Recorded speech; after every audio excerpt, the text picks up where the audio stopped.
Hey guys, in today's video, we're gonna do a side-by-side comparison between the Gen 4 and the Gen 5. Let's get right to it.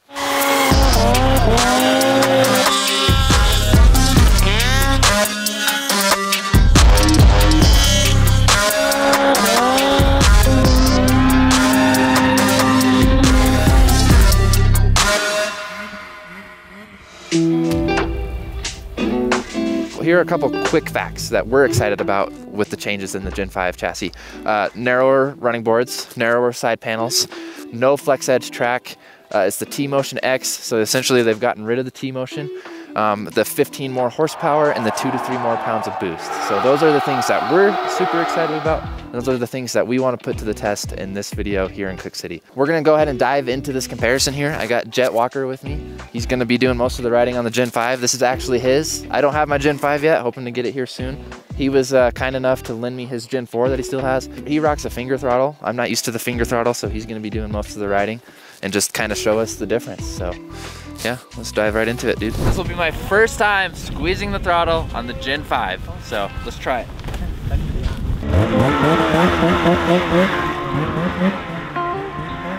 The first thing I noticed when I jumped on the Gen 5 immediately was just how easy it was to get it up on edge. Even though we were in kind of this windblown meadow, super easy to kind of roll over.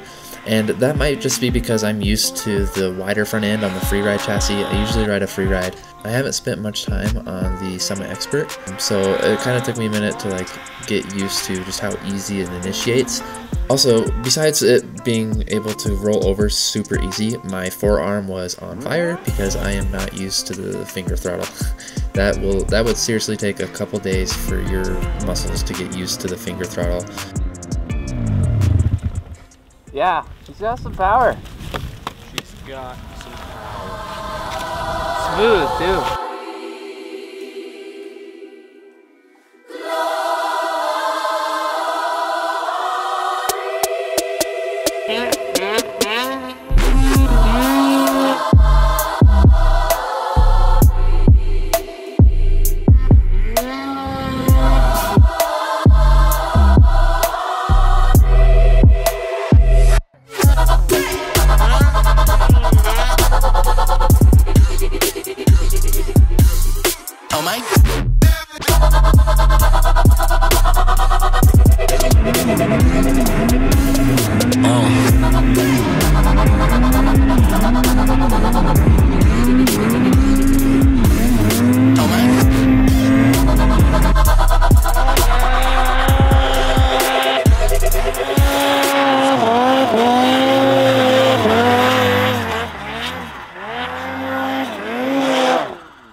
Whoa!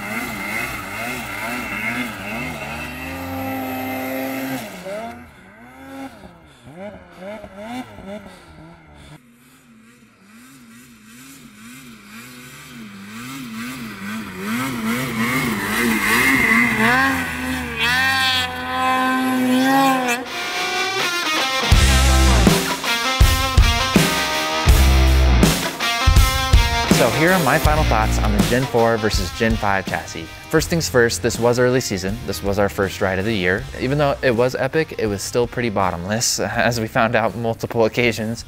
There were still rocks and stumps, and with a group of 9 people that we had, things were bound to happen. We had 2 days to film this, but regardless, we still were able to dedicate some time and kind of see how the 2 sleds performed against one another.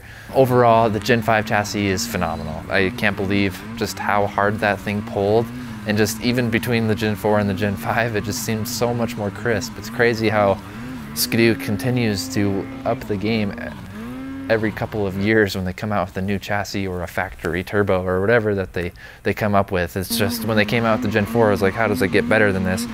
The only thing I could think of is they're going to turn up more boost, and what do you know? They turned up more boost.